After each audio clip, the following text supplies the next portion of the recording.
FBI here at home. The murder of a jogger in Queens has left a community on edge as the hunt for her killer continues. At around 10:30 that night, police officers were combing through the tall reeds along a running trail in Spring Creek Park, Brooklyn. Suddenly, they heard a man screaming. When the officers rushed toward the sound, they found a father standing over his daughter's body. 30-year-old Karina Vetrano was lying face down on the ground. Her athletic top and shorts had been pulled down. Her face was bruised. Several of her teeth were broken. Her legs were covered in scratches. The officers tried to pull the father away from her, but he wouldn't let go. He just kept repeating the same words over and over. "I need to take my daughter home." Just a few hours earlier, Karina Vetrano had simply gone out for a run. She often ran that trail with her father, but that day, he stayed home because of an injury. Before she left, she told him everything would be fine. 2 hours passed, and she never came back. When detectives examined the scene, one thing became painfully clear: she had fought until the very end. She bit her attacker so hard that she broke her own teeth. DNA was found under her fingernails, but it didn't match anyone in the database, which could only mean one thing: somewhere out there was a man who had done this and then disappeared. And what investigators would uncover later turned out to be far more disturbing than just a murder. To understand what really happened, we have to go back to the beginning. Hey guys, real quick, I'm going to pause for just a moment. I'm honestly really curious where you're watching from, so let me know your city and what time it is for you right now. Thanks for sticking with me. Drop it in the comments, and let's keep going. 30-year-old Karina Vetrano was an avid runner who was always pushing herself, always testing her limits. That day felt no different from any other. At around 5 p.m., she left her home to go for a run in the Spring Creek area, part of East New York in Brooklyn. Spring Creek is a natural preserve covering roughly 2 square miles, filled with overgrown paths and dense vegetation. It was just a few blocks from the home she shared with her family. She usually ran there with her father, Phil, a retired firefighter, but that day he stayed behind because of a back injury. Phil was uneasy about her going out there alone. The area was isolated, and he told her he didn't think it was a good idea. "Don't worry, I'll be fine," she told him. Just minutes before leaving, Karina Vetrano took a quick selfie, and in the background, her mother, Kathy, happened to walk by. Then she headed out. About 45 minutes later, her father, Phil, suddenly felt like something wasn't right. 2 hours had passed, and she still hadn't come back. He kept calling her over and over, but there was no answer. That's when he reached out to a friend in the New York City Police Department. A patrol unit was sent to the area, but when they couldn't find her, the search quickly escalated. Dozens of officers began combing through the dense reeds and overgrown brush.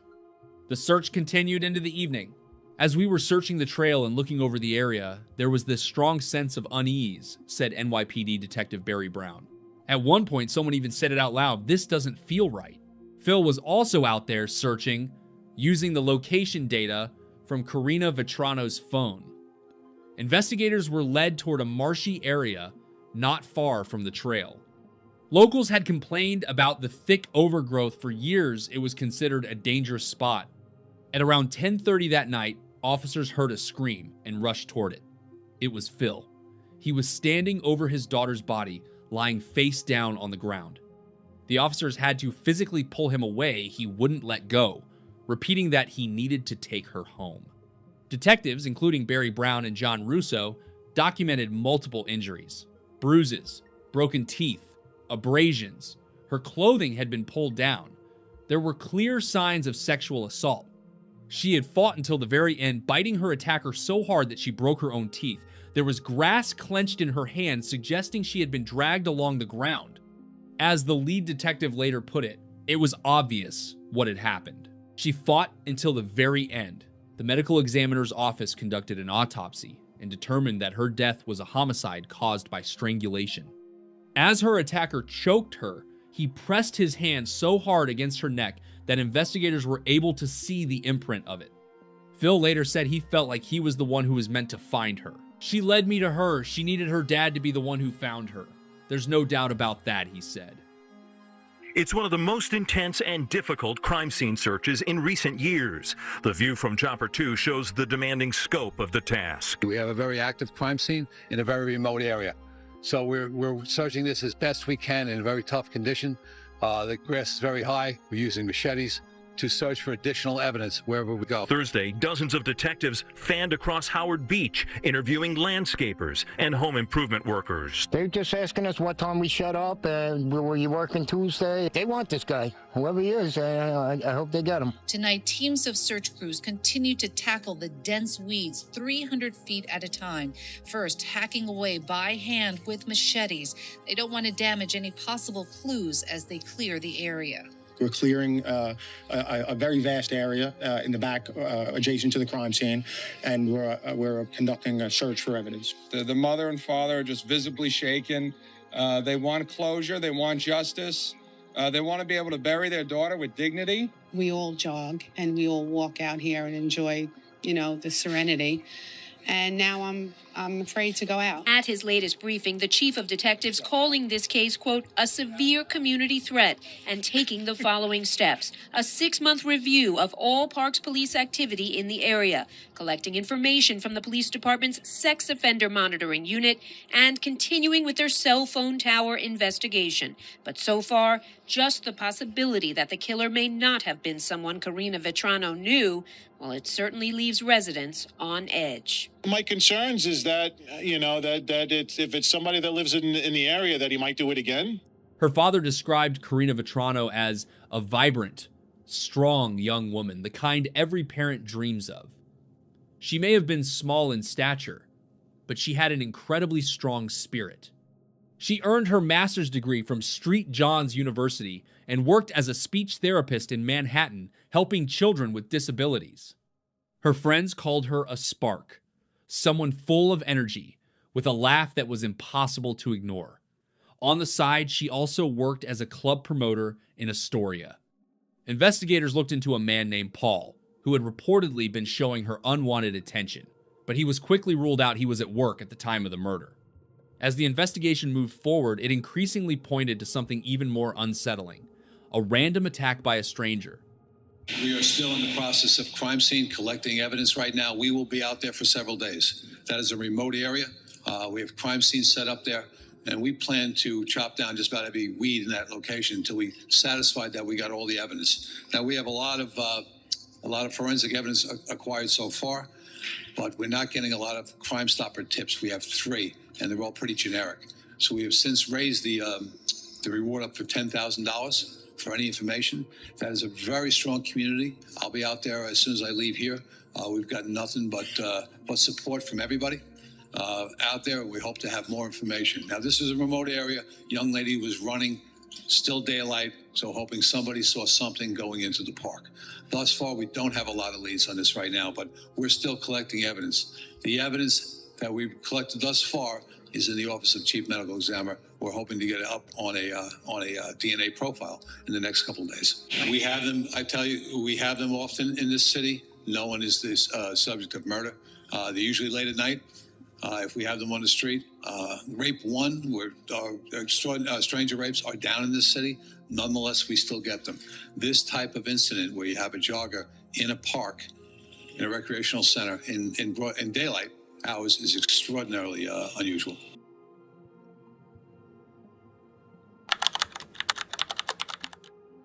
Around 400 people attended Karina Vetrano's funeral, including several members of the New York City Fire Department. She was full of life, Phil said during his eulogy. She lived every single day like it was her last, putting everything she had into every moment. In just 30 short years, she did more than some people do in an entire lifetime. We weren't just father and daughter. We were like one. She was a beautiful girl, young. I didn't know her. Didn't know her at all. But it's sad. I'm going to address the coward. Whoever killed her daughter, Karina, for the first time since the brutal murder, the Vetranos spoke with reporters outside of their home. You know that my daughter was a force to be reckoned with. And I guarantee you that you will be reckoning with that force, not only for the rest of your pathetic life, but for the rest of eternity as you burn in hell. My daughter was a big believer of karma. And as you could see, she's magical. The whole world knows she's magical. And I guarantee you, you will pay forever. Justice will be served, okay? That's why we have the PD. That's why we have God. Justice will be served. Investigators were unable to recover DNA from the sexual assault evidence kit. However, they were able to build a DNA profile using material found under Karina's fingernails, as well as on her cell phone, which was discovered just a few feet from her body. Her murder shook the close-knit community, leaving many people living in fear and searching for answers. Thousands also contributed to a reward fund, hoping it would help identify the person responsible. Police added $25,000 to the reward. The mayor's office contributed another $10,000, and the remaining amount was raised through GoFundMe. Backing everything down. But what we need for someone to say, hello, I know the guy. That's what we're looking for. If I wake up and there's nothing for me to do, that's when the bottom's going to drop out. So I have to stay involved every day in every way. Today it's this. This is keeping me alive today. Dozens of officers were brought to the crime scene, along with equipment to comb through the area. Since the land fell under federal jurisdiction, the New York City Police Department brought in the Federal Bureau of Investigation, which added extra resources, including drones. Police searched a nearby homeless encampment, questioned local residents, and interviewed registered offenders, but none of those leads went anywhere. A dedicated task force was set up to handle the investigation. At the same time, one thing became clear: the park itself was barely monitored. Patrols were inconsistent, and that created a serious safety issue. This is a serious challenge for us. We've talked about it with the community before. It's no secret, said the head of the U.S. Park Police District. Investigators said that with no eyewitnesses, their most critical lead was the DNA profile. It had already been run through the system, but at that point, it still hadn't produced a match in the national database. The CODIS database we use for DNA wasn't established until 1998, so this person could have been in prison before that, explained Chief of Detectives Boyce. Or it could just as easily be someone younger, someone who's never been in prison at all. In cases like this, investigators always look for patterns, whether similar crimes have happened before. Early in the investigation, New York police received a request from the Massachusetts State Police about a possible connection to the murder of Vanessa Marcotte, a woman who was also killed while out running. But that link was never confirmed. As the investigation continued, detectives still believed Karina Vetrano's murder was a random attack, and that the suspect had escaped through the dense overgrowth. Surveillance cameras captured nothing. Residents were questioned, but no solid leads came out of it. Honestly, it was like searching for a needle in a haystack. Then, a Verizon employee came forward saying he had seen a suspicious man near the park around the same time. Based on his description, investigators created a composite sketch, which was released on August 31st.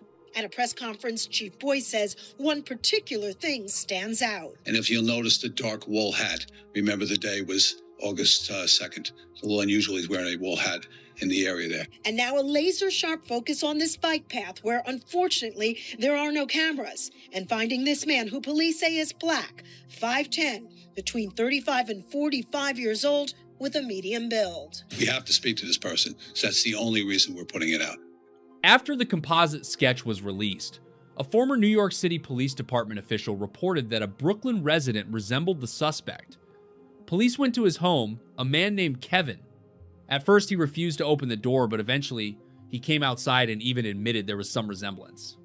He was brought in for questioning, where he refused to provide a DNA sample, which immediately raised suspicion.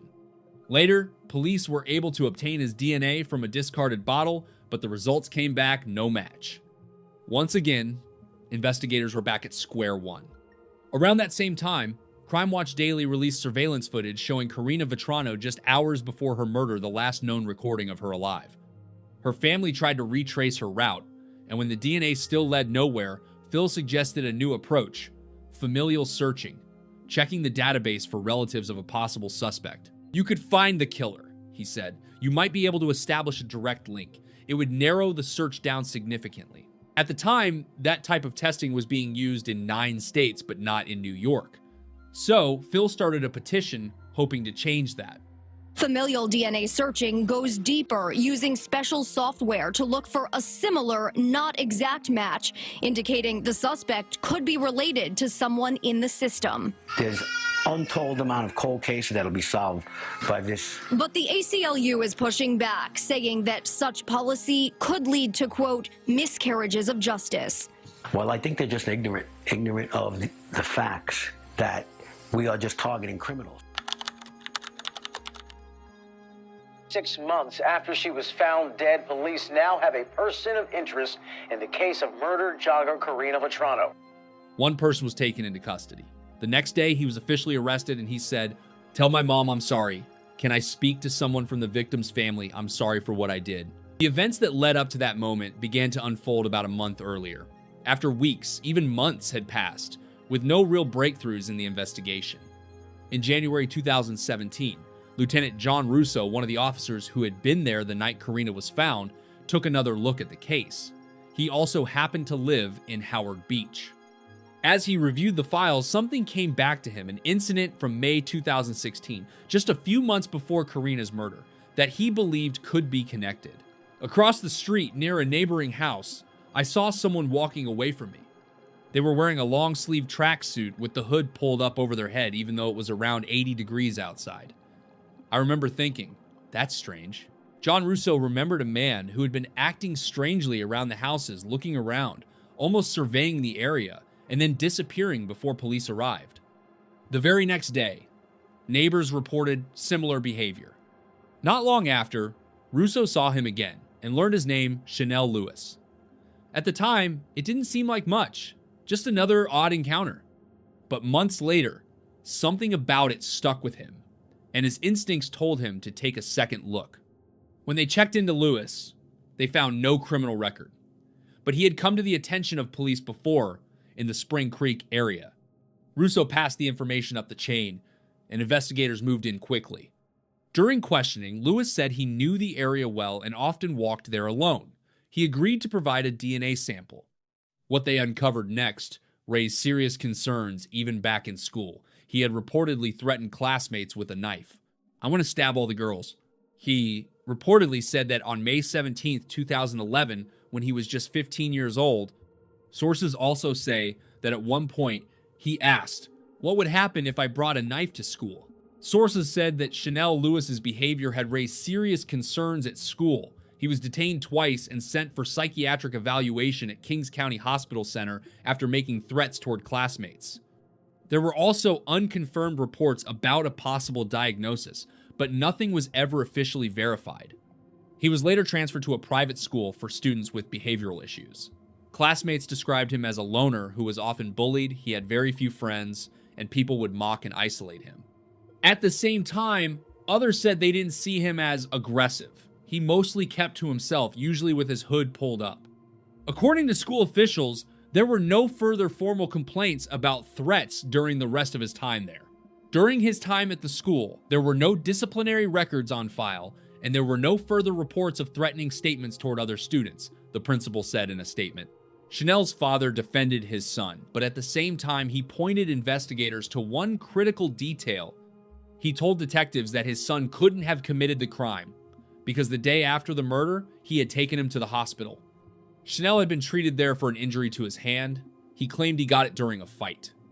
After checking local hospitals, detectives were able to track down the doctor who treated him. According to Detective Barry Brown, the doctor said he had removed a foreign object from Chanel's hand. The DNA sample obtained from Chanel's voluntary swab was run through the system, and it came back a match to the DNA found at the scene of Karina's murder. And that foreign object removed from his hand was now believed to be a fragment of Karina's tooth broken off when she bit him. I'm Detective Deal. We are located at the 107 Precinct, second floor, Detective Squad area. Today's date is February 5th, 2017. Time is approximately 10:33 a.m. And I'm activating the tape at this time. Now that I've advised you of your rights, are you willing to answer questions? Okay. Yes? Okay. All right. All right. Chanel, why don't we start with, I think it was a Tuesday evening on August 2nd, 2016. Do you remember that date and that evening? Mm-hmm. All right. And where were you at that time? I was in at the Gateway and Spring Creek Mall. Okay, by Gateway and Spring Creek Mall? Spring Creek Park. Park? Yeah. All right. Were you inside the park? Yeah. Okay.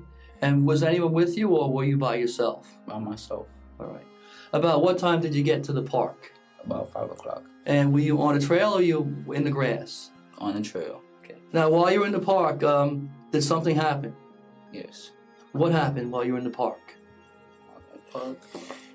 We was this girl jogging, and then you know, one thing led to another because we get some other situation.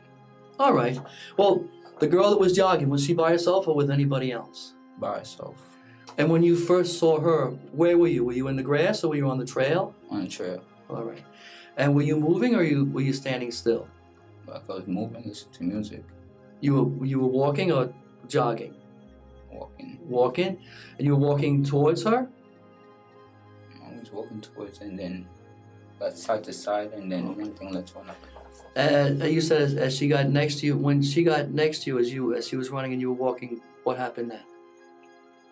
And then, you know, for the past situation, I got angry and then started hitting her and stuff like that. Okay. Before you did, where did you hit her? Like in the face and like in the mouth. In the face and the mouth. Before you hit her, did you grab her or did you just hit her right away? Like kind of grabbed her first. Grabbed her? And like, how did you grab her? What part of her body did you grab? Like I started hitting her because of the incident that was going on earlier. Right, but did you grab her before you started hitting her, or was the first thing you did was to hit her? What was the first thing you did? I grabbed her. Okay. And how did you grab her? Like this. Okay. With both hands? Mm-hmm. Okay. And what part of her body did you grab? Do you remember her shoulders, her waist, her neck? Do you remember? Probably like around here. Okay, around the shoulders. Did she say anything at all? Mm. No. Did she scream? No, because her tooth broke. I'm sorry? Her tooth broke? Right. Were you covering her mouth at all? No? Okay. How long would you say you were hitting her for? About how long in time? I mean, the whole thing was like about 5 minutes. 5 minutes, all right. How far off the path would you say you dragged her into the grass? Like how many feet about? Probably about 10. Okay. What was the status of her clothing? How was her clothing? Kind of like pulled off. Pulled off? Yeah. Okay, what was pulled off? Like her clothes. Now, you said you did this because you had some anger, is that right? Mm-hmm. All right. Can you tell me about that anger? Because, you know, I used to live in a different address than I currently live at now. Right. And then sometimes there's this man that comes around there. He play like loud music and carry a lot of friends around there. I didn't like it because I feel unsafe and comfortable. And I like my place private and peaceful. And usually I just... No, I know, Chanel, I know that, like last night, you really didn't want to talk about this, right? Last night. But today, it was okay. You wanted to talk about it, right? I know that you told Detective Brown you wanted to straighten your life out, right? Yes. Okay. And then Detective Brown said to wait until you came in the room to talk about it. That's right? Mm-hmm. And that's what you did, right? Yes. Okay. 20-year-old Chanel Lewis was arrested and charged with second-degree murder. Why'd you do it? Janelle! We were hiding out for 6 months. Janelle. Look this way, look this way, look this way. Look this way. Look this way, right here, sir. After his arrest, Karina's family reached out to the public, asking for input on how the remaining funds raised through GoFundMe should be used. You all made donations, and you all deserve to have a say, Phil wrote on the fundraising page. Later, Phil said he had distributed nearly $300,000, including a donation to Archbishop Malloy High School to establish a scholarship in Karina's name. Chanel Lewis was later formally indicted by a grand jury on multiple charges, 13 counts in total, including murder and sexual assault connected to Karina Vetrano's death. He was facing life in prison without the possibility of parole. He pleaded not guilty. Lewis's relatives say it's not possible. To the family, I'm sorry for their loss, but they have the wrong person. Richard Lewis is the suspect's father. He's a wonderful young man. Wonderful young man. My brother is a skinny, you saw him on the TV. He's a skinny guy who cannot kill such a strong girl because she's a strong person. He alone can never kill a person like that.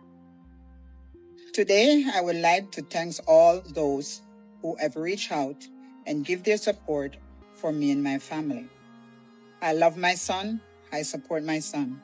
I raised my son to be a God-fearing man and to respect life.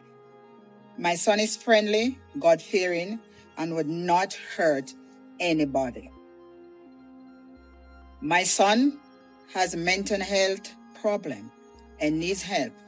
He's not a criminal and needs mental resources. Please respect my family privacy.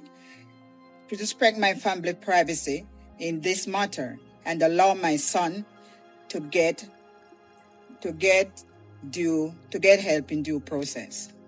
Karina Vetrano's family strongly advocated for the use of familial DNA searching, and in 2017, a New York State commission approved the method for use in serious cases. The decision sparked criticism over potential risks to innocent people, but by that point, Chanel Lewis had already been arrested, so it didn't change the outcome of this case. At the same time, investigators revisited a possible connection to the murder of Vanessa Marcotte, but no link was confirmed. Later, in that case, DNA evidence led to the arrest of Angelo Colen Ortiz, who pleaded guilty and was sentenced to life in prison. Was packed inside of the courtroom, filled with family and friends on both sides. As you mentioned, it was also very emotional. Karina Vetrano's mother was inside of that courtroom. She held onto a cross most of the time, crying. Karina Vetrano's accused killer, Chanel Lewis, obviously in the courtroom. His mother was there as well, and she held onto a Bible, also in tears most of the time. Now, opening statements got underway. Defense attorneys with the Legal Aid Society representing Lewis told jurors today Lewis is innocent. They have serious doubts about the evidence, adding there are no witnesses, and Lewis was coerced into confessing, and people are rushing to judgment. In his opening statement, Assistant District Attorney Brad Leventhal said, "They crossed paths by chance. She didn't provoke him. He saw her and he killed her." Prosecutors said Chanel didn't have a girlfriend, had very few social connections, and wasn't employed. They described him as someone who often carried a lot of anger. According to their theory, it was that anger that led to the attack one they described as random. That day, he took out his anger on a beautiful young woman, a girl in a top, the prosecutor said. The defense pushed back hard against those claims. Attorney Jenny Chung argued that there were no eyewitnesses who could directly place Chanel Lewis at the scene, calling the prosecution's case an attempt to make the facts fit the narrative. She also raised concerns about the interrogation, which lasted more than 10 hours, claiming there were procedural violations. The defense questioned the reliability of the DNA evidence and argued that the crime scene had been compromised, including by the presence of Karina Vetrano's father. They also emphasized that the confession was made under pressure and should not be allowed in court. But for the prosecution, his own words remained the centerpiece of their case. He was angry, and he took that anger out on Karina Vetrano. His own words, "He is the man who strangled Karina Vetrano," the prosecutor said. The prosecution also emphasized what they described as strong DNA evidence. An expert witness testified that the DNA profile taken from material found under her fingernails, on her neck, and on her cell phone matched Chanel's profile. 2 NYPD detectives also took the stand, describing the detailed and extensive process of collecting evidence in the case. Some of the images shown during testimony were so graphic that Karina's parents were visibly shaken. At times, they couldn't hold back their tears, and at one point, they even had to step out of the courtroom Closing arguments on the emotional trial over the death of 30-year-old Karina Vetrano have now wrapped up. The prosecution painting the suspect, 22-year-old Chanel Lewis, as a frustrated, angry, and lonely young man who spotted Vetrano on an after-work jog at a park in Howard Beach and took out all his anger by taking her life. He was mad, and he took out his anger, and he took out his frustrations on Karina, grabbing her, throwing her to the ground, beating her, and strangling her until she was dead.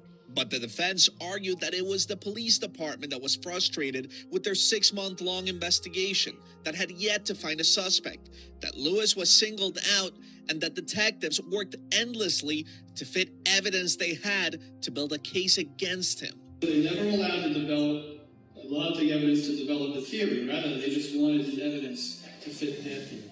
The trial lasted 7 days, after which the jury began deliberating in the case of Chanel Lewis.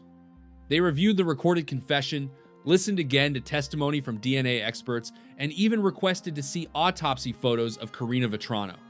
But after about a day and a half of deliberations, they couldn't reach a unanimous decision. The jury was deadlocked. In the end, the court declared a mistrial, and the entire process had to start over. The parents of Karina Vetrano looking somber and stunned leaving the courtroom. Relatives in tears after the judge declared a mistrial, a ruling which sent shock through the courtroom. Sir, Mr. Vetrano. Just a moment. A comment. Stunned silence from the family of Karina Vetrano moments after learning justice would be delayed. Vetrano's family did not speak after the ruling. Lewis's legal team, however, did. Jury is understanding that DNA is not all it. Confession is not all it. And there are issues in the case that, as you all see, it's much more complex. Is this a win for you? Yeah. Well, it's not a conviction, so I guess that's a good thing, but closure would be a good thing too. That decision meant the case would have to be tried all over again, dragging the legal process out even further.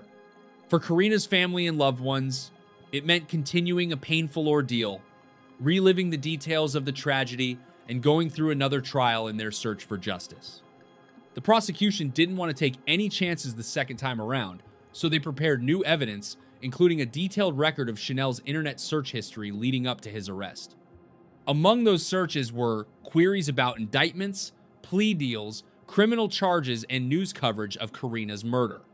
In March 2019, the retrial began.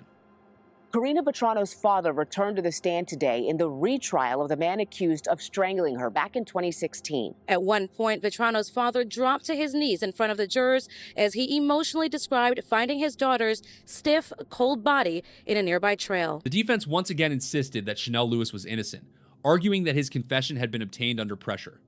They also claimed that if he were truly the killer, there would have been far more of his DNA at the crime scene. The prosecution remained firm, the DNA matched, and there were recorded confessions in which he admitted to killing Karina Vetrano.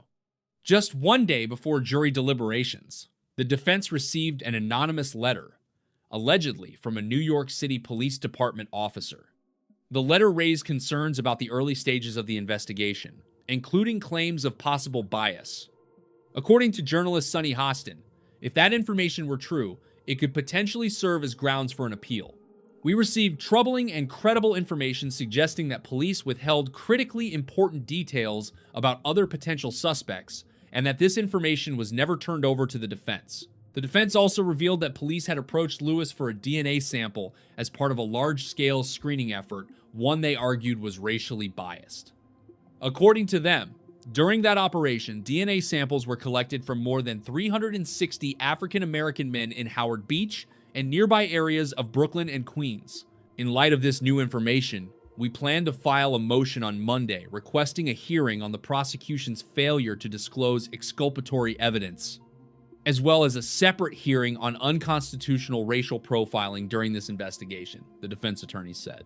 In response, Sergeant Brendan Ryan said that the NYPD had conducted a thorough investigation into the murder. And as the Queens District Attorney's case shows, the evidence clearly demonstrates that Chanel Lewis is responsible for her death.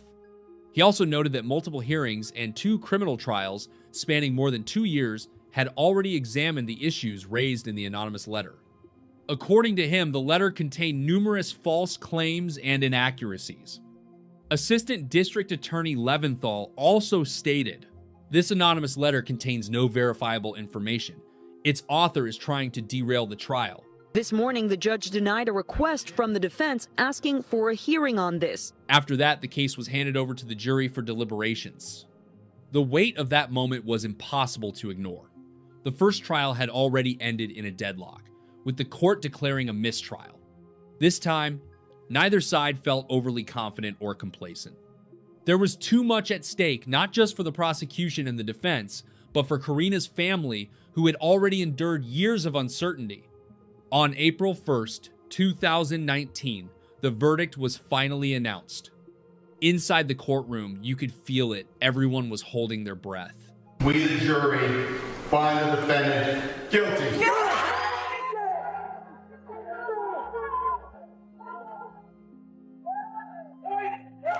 Chanel Lewis was found guilty. Very different response this time around from Vetrano's parents leaving the courtroom. God, tell us what's going through your mind right now. Mrs. Vetrano. Thank you, Keep moving on. Say it again. Thank you, Jesus. Sir, your thoughts? Jubilation. You're not allowed to interview. Justice has been served.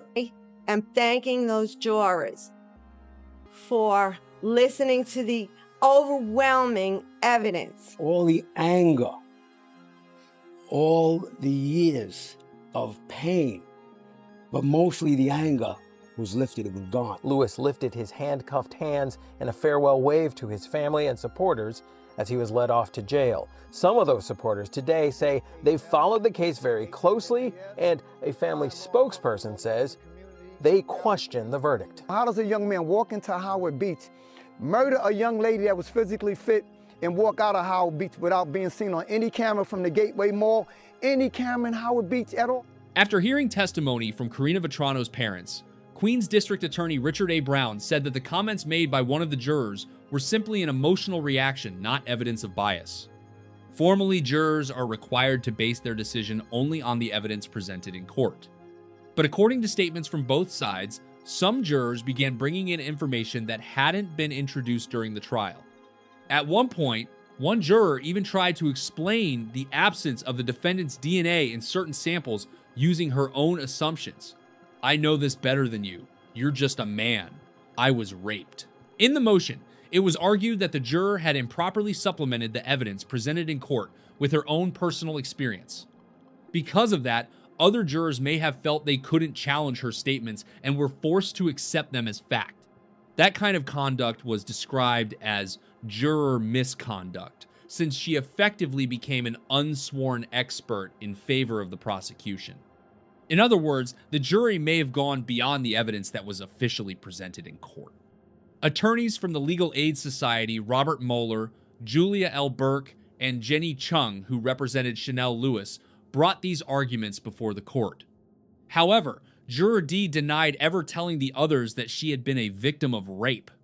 In a sworn statement submitted with the prosecution's response, she wrote, "I have never been raped, and I never told anyone that I had been raped. To the best of my knowledge, no other juror made any such claim during deliberations." In another instance, the defense argued that one juror had drawn conclusions based on information that was never presented in court. He had compared the injuries in Karina Vetrano's case to another case and used that comparison to decide that sexual assault had occurred.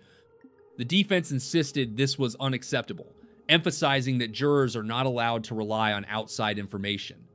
The juror himself admitted that he had thought about his past experience, but said that after it was pointed out, he didn't bring it up again. The prosecution, however, responded that the jurors were not acting as experts. They were simply expressing their own opinions based on personal experience. That was not misconduct. After the verdict, CBS 2 spoke to the jury foreman, who called it a slam dunk case. When asked what the most damning evidence was, two things. The confession, it wasn't coerced.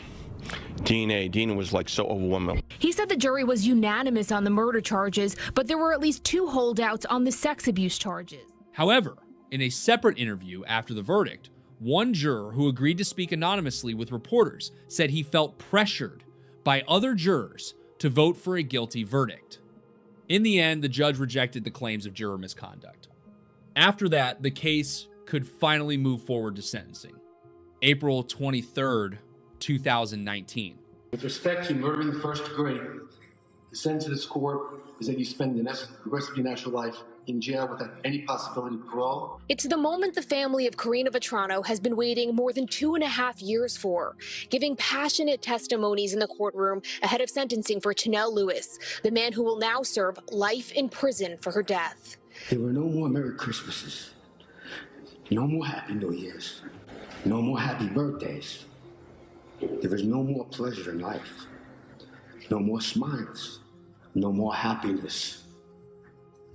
Those are all taken by that convicted, murdering rapist. Only my faith in God and my belief in heaven keeps me from killing myself for fear of not being allowed into heaven to see my baby again.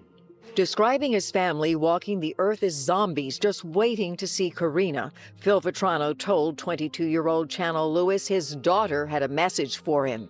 She told me that if you stand up here today in court and ask for her forgiveness, tell her you're sorry, she will forgive you. But remember, those are not my words, and I will never forgive you. Her mother brought a piece of Karina into the courtroom. These are Karina's shoes.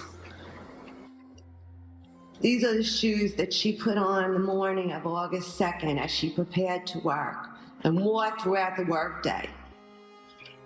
As tiny as they are, Your Honor, these are the shoes of a giant, a valiant warrior, and a queen. At times, you could see Lewis over her shoulder. The vacant expression you show is merely a reflection of your detached and empty soul. Suffered and died 1 million deaths every second of every day. You breathe, you ate, you search your phone for pornography and forcible rape. But God was watching you all the time, Chanel Lewis. The judge added an additional 32 years to the life sentence for second-degree murder and sexual assault. This is a situation where both families have lost, he said. It's every parent's worst nightmare. Your child goes out for a run and never comes home. And down the line, you'll see it. People who follow this case will move on with their lives while you're left alone with it. But I'll tell you this, when that day comes, you'll be behind bars. The defense spoke on behalf of Lewis, and then he said just a few words. I'm innocent. I'm sorry for the family's loss, but I didn't do this. Chief Assistant District Attorney John Ryan said that the defendant in this case had shown not a single trace of remorse for this brutal crime. I hope this sentence brings the family some measure of comfort, knowing that the person who took their loved one's life will never see freedom again. After the sentence was handed down, his mother and other supporters gathered outside the courthouse in protest. As the lead prosecutor walked toward his car, people began shouting in his direction. "Shame on you! You're racist!" Minutes later, the lead prosecutor emerged in front of the protesters rather than taking an alternate route. And in further protest, they shut down Queens Boulevard for about 2 minutes. No justice! No justice! You saw 2 people arrested there. Some of the groups that they're involved with said they'll take their protests to Howard Beach in the upcoming days and weeks. Meanwhile, Chanel Lewis's legal team is already working on his appeal. Those who believe in Chanel Lewis's innocence argued that the New York City Police Department rushed to close the case and focused on him too quickly. Around 40,000 people signed a petition calling for a new review, but nothing changed. After 2 trials and years of debate, he was found guilty, and the sentence became final. For the system that marked the end of the case, though not for everyone. Karina Vetrano's family wants her to be remembered for more than the tragedy. Through scholarships and ongoing initiatives, they're working to keep her name and her legacy alive. Out of something so tragic and despicable, we have something good coming out of this. We have a scholarship. Through all the legal battles and appeals, Karina Vetrano herself was often pushed into the background. But this story, it's about her. About a young woman who was building her life, working with children, and planning her future. On an ordinary summer evening, she went out for a run, something she had done so many times before. And she never came back. That simple, terrifying reality became the heart of this story, how one ordinary moment can change everything forever, leaving behind a void that lasts for years. A memorial as beautiful as Karina Vetrano, tucked away in Spring Creek Park, where a butterfly made of stones, an angel, and candles sit. But perhaps the most important fixture of all, her father, who returns here every morning to remember his daughter. It's the only place I could go to get peace. And it might seem strange because right where I'm sitting is where I found her. But I think because it's the only place where I have any control. If she could be here today, or you could speak to her today, what would you say to her? I speak to her every day. Every single day I speak to her. And she speaks to us in volumes. Karina's father says her voice will always be heard, from the sound of the birds here to the writings on her blog. And they plan to find a way to get her work put into a book. How do you think Karina would want to be remembered? Just as she is. Just as everybody sees her. She's special, she was smart, she was beautiful, and she was destined for greater things. And she has achieved that. We don't know what the rest of our life is going to be like. But it's a good feeling to know that now we could move forward. We drove up, I glanced over, I saw what appeared to be a body, partially nude body. I was looking for signs of life. Our camera was rolling this afternoon as Albuquerque police took in a suspect in the rape of an elderly woman. Today, we are rejoicing that it looks like we have the person who killed our daughter. We're so incredibly grateful for all of the hard work. Catherine J. Sepik, everyone knew her as Katie grew up in Carlsbad, New Mexico, and she was the oldest of 3 kids in her family. She graduated from New Mexico State University with a degree in business and was literally getting ready to start grad school to earn her MBA. Her family always said she was this open-hearted, upbeat, smart, 22-year-old, a natural leader, someone who knew exactly what she wanted in life and, always went after it and made it happen. Katie's dad, Dave, used to say she was basically a hurricane in human form. From day one, she was pure energy like a fireball that never slowed down. He said she lived her whole life going about 90 miles an hour. Even as a little kid, she was loud and playful, always putting on little shows for her family or throwing herself headfirst into sports. She had a strong personality and this super quick, sharp sense of humor. And her friend Amy remembered, I feel like you don't often meet someone who's that beautiful and at the same time that humble and self-aware.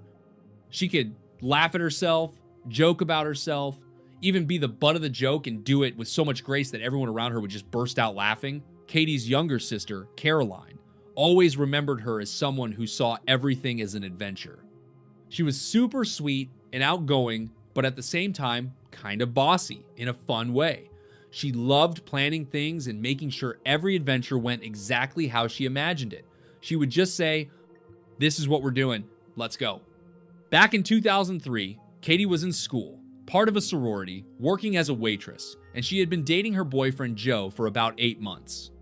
Life was busy, and she was really enjoying her summer break before heading back to classes. But unfortunately, things between Katie and Joe had started getting complicated. Katie was about to begin graduate school, and Joe was planning to move a few hours away to work in his family's business. They weren't so sure anymore what their future together was going to look like. But it was Labor Day weekend, and they decided to push all the stress aside and just have a good time. Katie and Joe, along with her roommate Tracy and a few other friends, went bar hopping, drinking, dancing, just having fun. When the bars started closing, everyone headed to a local house party with around 30 to 40 people, and the party kept going until early morning. Security cameras at one of the bars even caught Katie and Joe holding hands. Everything looked totally fine between them. But later at the house party, things blew up. Katie saw Joe kissing another woman. A drunk argument broke out right there in front of several people, and around 3 in the morning, Katie walked out of the house alone. Later on, Joe and one of his friends drove around town in Katie's car, trying to find her. They passed by Katie's house and noticed the light in her bedroom was off, so they didn't stop. They just assumed she was already inside, probably asleep. They went back to the party, and Joe, still drunk, ended up falling asleep in a chair right next to the same woman he'd been seen with earlier. When everyone slowly woke up, they realized Katie never came back, but her car was still parked outside. Katie lived just a few blocks away from the party house, but she had walked out into the cold, dark night with nothing. Her phone was left behind in the house, along with her purse and her keys. All her other belongings were in the car. She literally walked into the night empty-handed. Tracy, knowing things hadn't been great between the couple lately, asked Joe if they had gotten into a fight. Joe said no, and he didn't even mention the other woman. After Tracy called everyone she could think of, hoping someone had seen or heard something about Katie, and got no helpful answers, she asked Joe to be honest with her. Did you guys fight? What happened that made her leave like that? Joe finally admitted there had been a drunk argument, but said that was it. He thought Katie was just trying to teach him a lesson and said he was actually pretty annoyed by the whole thing. Tracy rushed home and went straight into Katie's room. Everything was untouched. Tracy's mom had been there that night too and said she hadn't heard anything. They started calling hospitals, nothing. Then they contacted the police, thinking maybe Katie had been picked up for being drunk. Again, no. Had she stayed over at a friend's place Tracy didn't know about? Or had she been hit by a car and was lying somewhere hurt? 1,000 thoughts were racing through everyone's minds. And that's when they realized it was time to report her missing. 52-year-old graduate student Katie Sepich was walking home from a late Saturday night party. Tonight's investigators have made the case a top priority. We're interviewing witnesses, family, friends, anybody that may have seen her that night at the bars here in town. Almost 200 miles away, Katie's mom, Joanne, woke up that morning and immediately felt that something was wrong. She couldn't explain it. Just call it a mother's intuition. From the moment I opened my eyes that morning, I was overwhelmed with this deep feeling of anxiety. Then, at 2:15 in the afternoon, the phone rang, and just 6 words completely shattered their lives. Have you talked to Katie today? Not long after that, police arrived at the student house. As they walked around to the back, they found the first real clue. It looked like Katie had almost made it home. They noticed the window screen on the back of the house was damaged, and one of her sandals was lying on the ground. The gravel nearby looked disturbed, almost like someone had been dragged across it. And while they continued searching around the house, another investigation had already begun just a few hours earlier. I drove up, I glanced over, I saw what appeared to be a body, partially nude body. I was looking for signs of life. Around 11 o'clock in the morning, a couple who were hunting near an old landfill east of Las Cruces, New Mexico, noticed something on the ground. They had found the body of a woman, partially clothed. Her back and shoulders were burned, and her legs had been deliberately positioned and spread apart. Nearby, there were tire tracks, suggesting that a slightly larger vehicle, something like a pickup truck, had dumped her body there. Within just a few hours, everything started coming together once the disappearance of 22-year-old Katie was officially reported. It was a massive stretch of desert land, and the fact that those people happened to be there at that exact time was basically pure luck. The extreme heat and wild animals meant there was a very real chance her body might never have been found or could have decomposed so badly that determining a cause of death would have been impossible. Police asked Tracy to come in and identify a person connected to Katie's disappearance. She agreed without hesitation, honestly thinking her friend might have ended up at a police station or a hospital without her ID, and they just needed someone to pick her up. She thought it was just a routine thing. She had no idea what she was about to see. When they pulled back the top of the body bag, Tracy couldn't believe her eyes. She said Katie looked like she had died in horrific pain. This wasn't the face of the happy friend she knew. The autopsy later confirmed that Katie had been sexually assaulted and strangled. Liquid had been poured onto her back and shoulders and set on fire, but the flames burned out on their own before completely consuming her. Bloody DNA was found under her fingernails, and it was clear she had fought desperately for her life until the very end. There were no signs of a struggle at the location where her body was found, meaning she had been killed somewhere else, most likely near her home or right outside of it. Her watch and the 2 rings she usually wore were also believed to have been taken by her killer. Her parents shared something that made the situation even more heartbreaking. Katie had a very raspy voice and physically couldn't scream. It had been that way her whole life. Even as a child, when she tried to scream, it would only come out as this weak, breathy sound like air escaping without any real voice behind it. That detail really haunted people. Just thinking about how she tried to scream and call for help, but couldn't. Her DNA was uploaded into CODIS, but unfortunately, there were no matches, which was actually kind of surprising given the brutality of the crime and the amount of injuries she had. Investigators had hoped it would link to someone with a prior criminal record. They went back to the house where the party had taken place and started talking to the people closest to Katie, especially her roommate Tracy and her boyfriend Joe. Joe left out the fight they had that night and only said that although things hadn't been great lately and the upcoming long-distance situation would have been hard, he claimed he wanted them to get married someday and start a family together. They had even looked at engagement rings, and Joe had bought one with her birthstone. They never officially called it an engagement, but it was basically like a promise ring, a symbol of the future they thought they were building together. You know you're here. Yeah. You know it's not good. Okay? Yes, sir. Girlfriend Katie is passed away. Okay? Get married.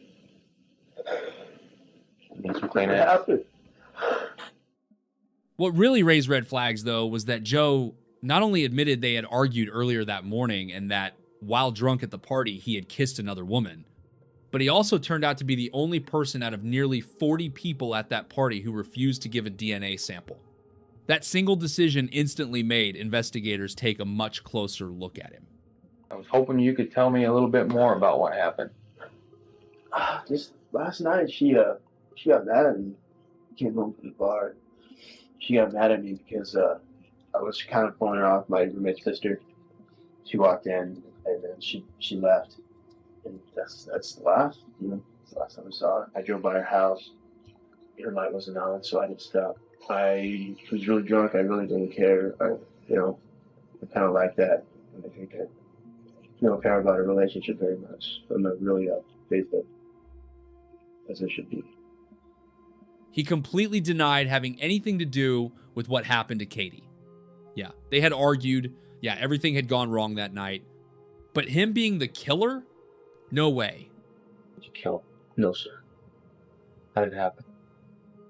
What, sir? Her death? I don't know, sir. I know nothing about it. Sir, I know nothing about it. I feel so bad. Katie was everything to me. If she was everything to you, why were you screwing around on her? I know, sir. I get drunk. I'm stupid, That morning, Joe made several calls to Katie's phone. But people from the party later told investigators that by that point, her phone was already in his possession, along with her purse and her car keys. All of her personal belongings were with him. So why was he calling her? Was he trying to create an alibi? Trying to leave a record showing he was looking for her, even though he knew exactly where her phone was the whole time? That question immediately set off alarm bells for detectives. Just a few days after Katie's murder, Joe went back to his family's home more than 300 miles away. He basically vanished from the town where, not long before, he had been planning a future with her. Investigators asked him to return for another interview. He said he couldn't. Not long after that, his parents hired a lawyer for him, who, as expected, advised Joe to stay silent and not speak to police without legal representation. At that point, the investigation was pretty much focused on him alone. His behavior seemed way too strange, way too suspicious, and honestly, it had been that way from the start. This was the same guy who had cried in front of detectives saying he wanted to marry Katie, that he couldn't imagine life without her, that she meant everything to him. But now, to everyone else, it looked like he had completely pulled away from the investigation. He wasn't cooperating. He avoided meetings. He wouldn't even answer simple questions that could have helped move things forward. His attorney later publicly said he didn't like how the investigation was being handled, and that's why his client decided to step back. At that time, without enough legal grounds, police couldn't force him to return, give a statement, or provide a DNA sample. Katie's family was stunned. Their experience with Joe had always been positive. He seemed caring, attentive, someone who genuinely adored Katie. From the very beginning, her parents were convinced this was the work of a stranger, a random, brutal attack, not someone close to her, and definitely not Joe. Tracy felt the same way. At Katie's funeral, more than 1,000 people showed up. The church couldn't hold everyone. They had to set up loudspeakers outside so the people who couldn't get in could still hear the service, the prayers, and the goodbyes. The one person who wasn't there was Joe. After hearing that many people were upset about the idea of him being present, he chose to stay hundreds of miles away, far from the funeral and far from everyone else. For Katie's family, that only brought more confusion and pain. They just couldn't understand it. While all those cars were parked outside the church, the investigation was literally happening right there. Officers were checking tires, hoping to find even one that matched the tracks left near Katie's body, but none of them did. Detectives even hid a camera near her grave, trying to see if Joe would show up and maybe say or do something suspicious. But again, nothing. He never came. A reward of $50,000 was announced for any information that could help solve the case. Later, the amount was doubled, hoping it would encourage witnesses to come forward. But then the investigation took a sudden turn when detectives finally got DNA from Katie's room that belonged to Joe. The results completely cleared him. There was no connection between his DNA and the crime. Once Joe found out about that, he finally agreed to talk to investigators and gave his own DNA sample. He explained that earlier he hadn't wanted to because he and Katie had recently slept together, and he was afraid his DNA might be found at the scene and get him blamed for something he didn't do.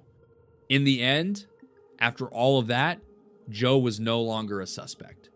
Police were able to move on, but by then, precious time had already been lost. One of the detectives, Mark Mears, said, "I have to fight the urge not to punch him in the throat."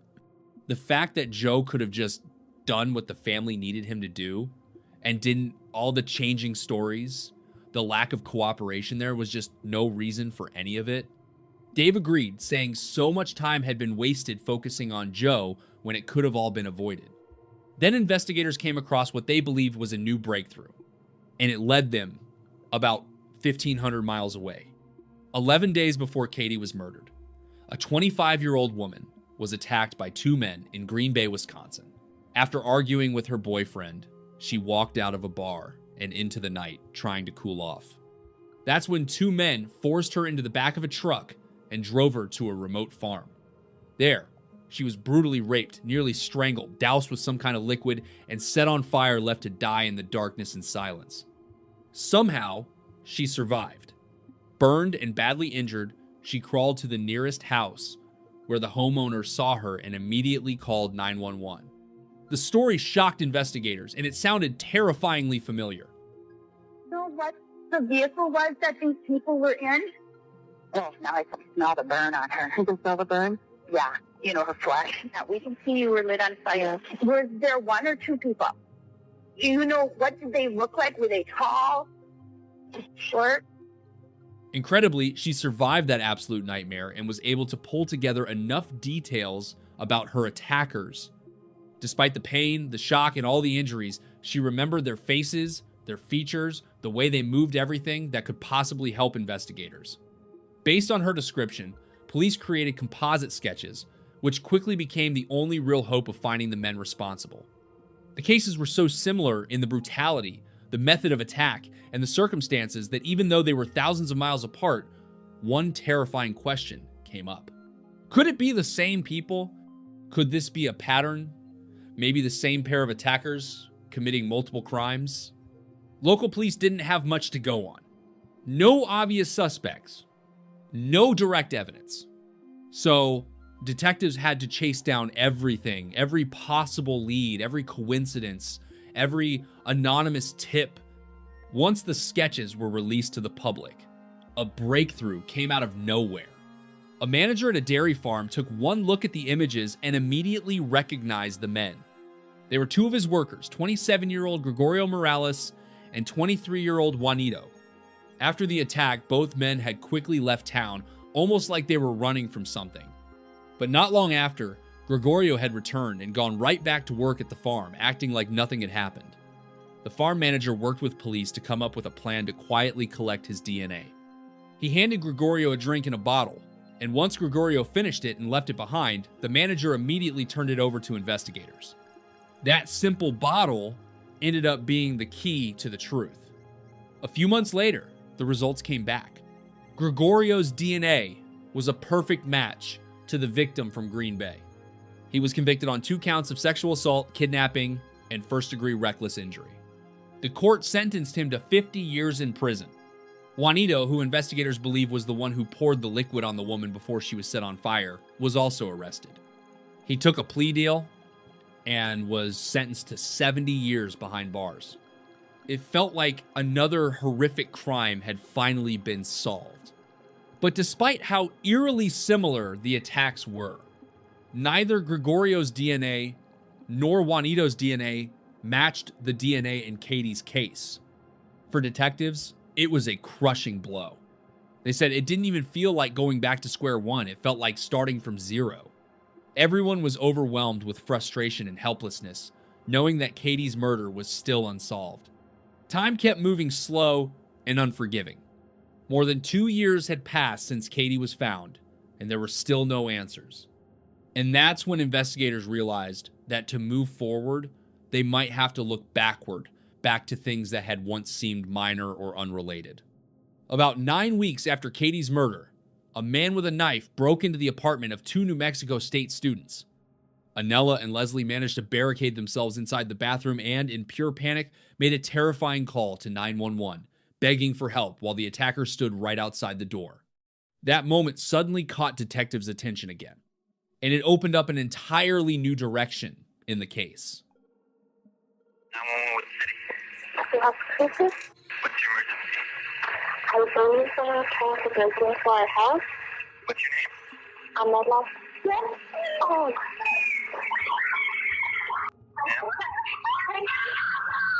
Vanilla? I need you to calm down, okay? You there? I don't know. Both of them had seen this man before. He had been watching them, hanging around the building, even peeking into their windows.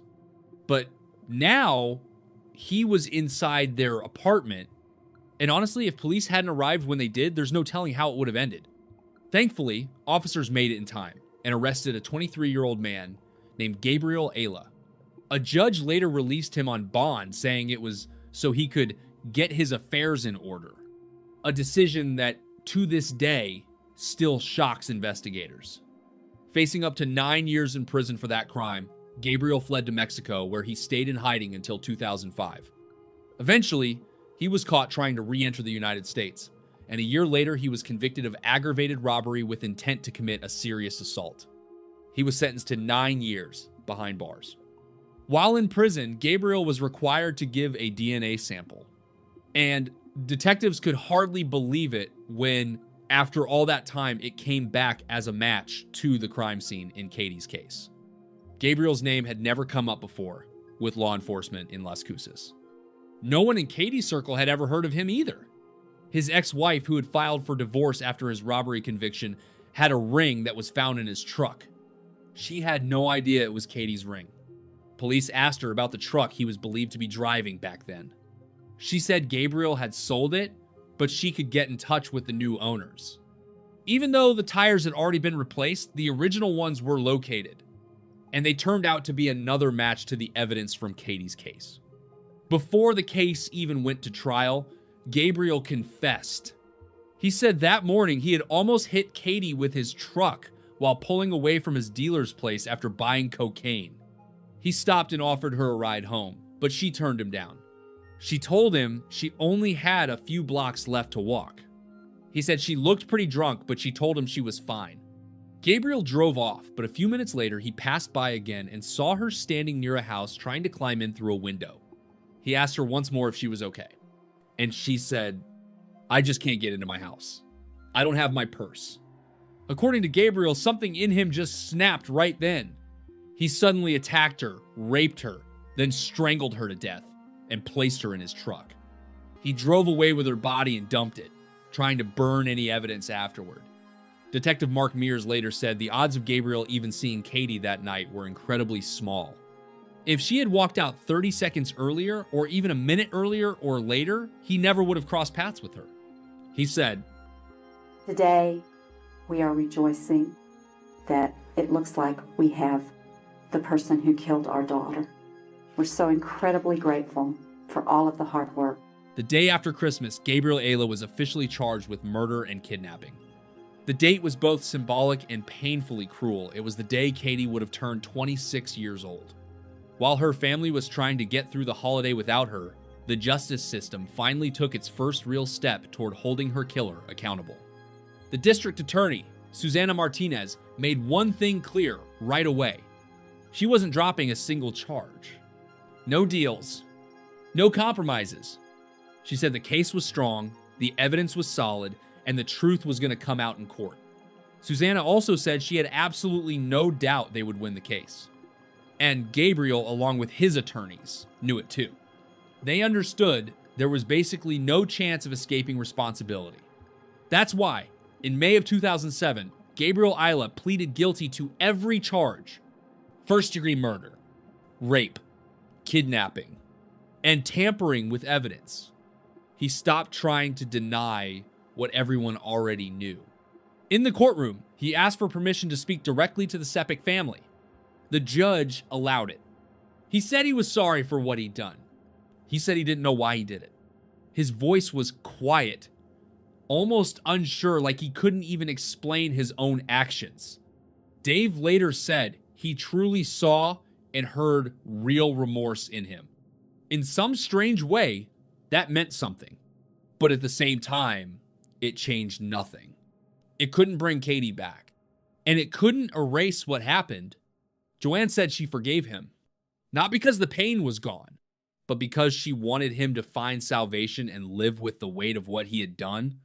For her, forgiveness wasn't about excusing the crime. It was about not letting hatred destroy her too. In the end, the court handed down the sentence, 69 years in prison. He would be eligible for parole in 2043 after serving 30 years. But given the brutality of the crimes, the amount of harm caused, and the seriousness of the charges, it's extremely unlikely he'll ever be allowed to walk free. For the family, this wasn't a victory. It was just the end of one chapter, and the beginning of a life shaped by a loss that will never fully go away. 18. That's how many cold cases one New Mexico police department has reopened just this year. Officers say the success of Katie's Law has a lot to do with it. Katie's family threw themselves completely into the fight for change. They were constantly thinking about how to turn this horrific tragedy into something, anything even slightly positive. Something that could move things forward. Something that might save other families from the same kind of pain.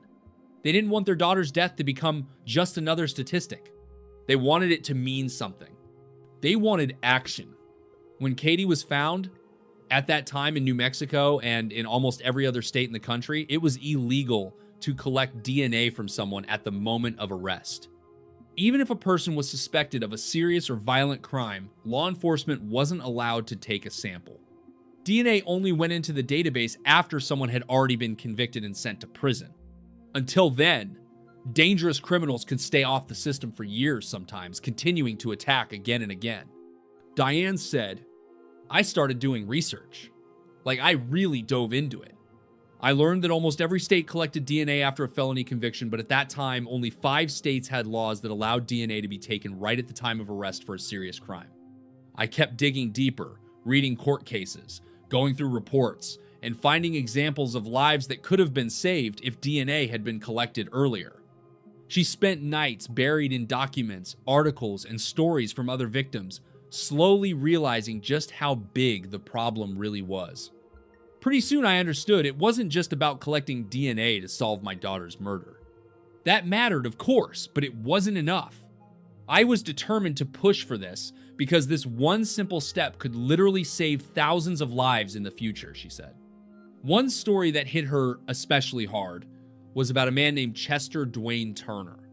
He had been arrested in California for an assault with a deadly weapon, but there wasn't enough evidence to convict him at the time, so his DNA was never taken. After that, he was arrested again and again, a total of 21 times before a DNA sample was finally collected.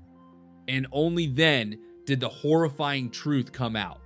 His DNA matched evidence from 12 cases of rape and murder. 12 lives destroyed. 12 tragedies that could have been prevented.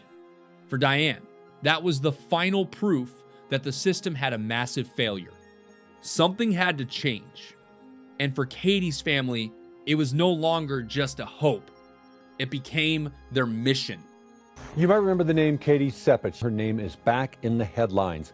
On Friday, the Senate passed Katie's Law, a bill that would help states set up DNA databases for people arrested for felonies. Victory tonight for one New Mexico family trying to make sure their daughter's murder resulted in meaningful action. President Obama has just signed a nationwide version of Katie's Law. New Mexico has already had Katie's Law on the books since 2007. It's named for former NMSU student Katie Sepich. A bill to expand the state's Katie's Law is also moving forward at the Roundhouse. It's a bittersweet week for the family of Katie Sepich. I'm proud to say that 2 days after what would have been Katie's 32nd birthday, the Senate passed our bill unanimously. The day after Christmas was Katie's birthday. She would have been 32. And so, we still miss her every day.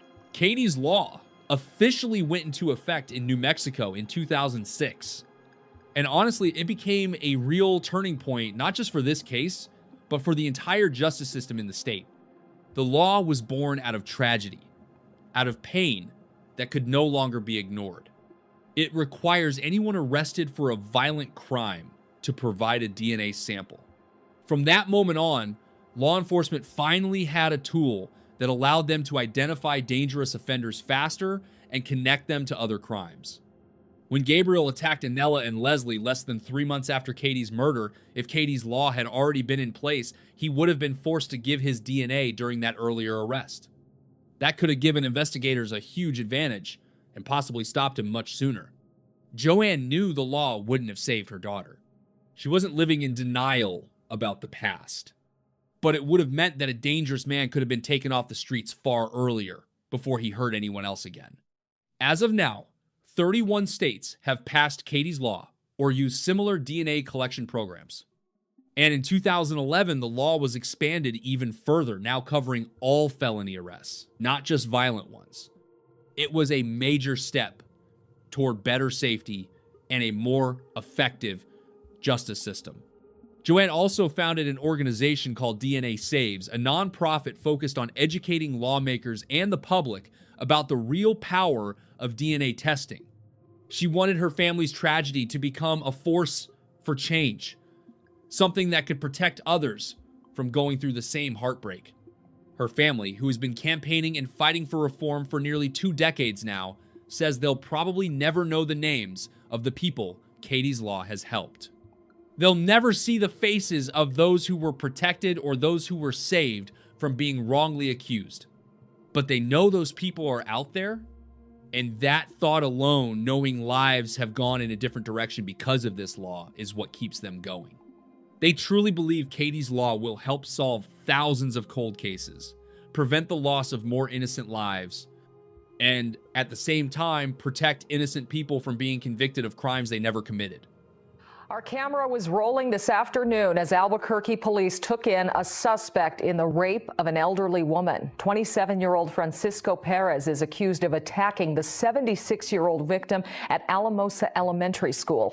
Tonight, Albuquerque police are crediting a state DNA collection law known as Katie's Law for helping them find Perez. They're decade-old rape and murder cases that have haunted the state for years, like the killing of Susan Laporte and the strangling of Maria Padilla. both in 1985. But now the Santa Fe Police Department is reopening hundreds of those cold cases, 318 to be exact. Lieutenant Andrea Dobbins says the PD has a freezer full of evidence.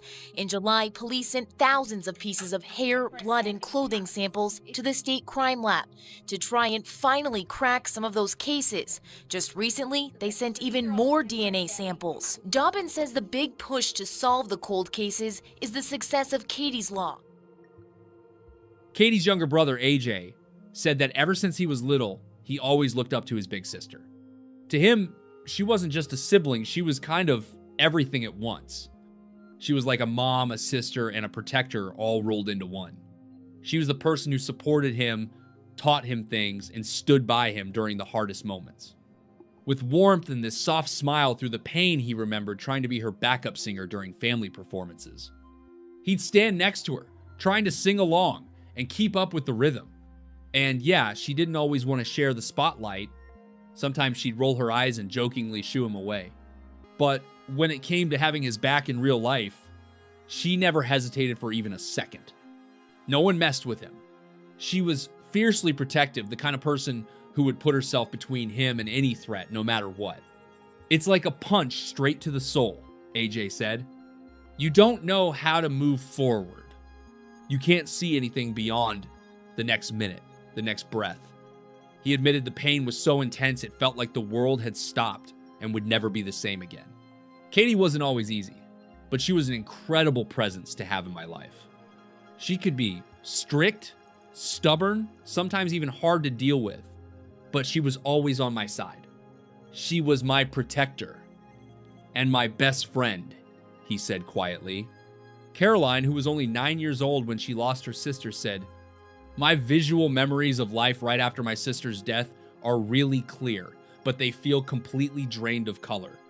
Like this bright light of love just went out." Jan said that after the tragedy, she had to completely change the way she looked at life and really rethink her whole mindset.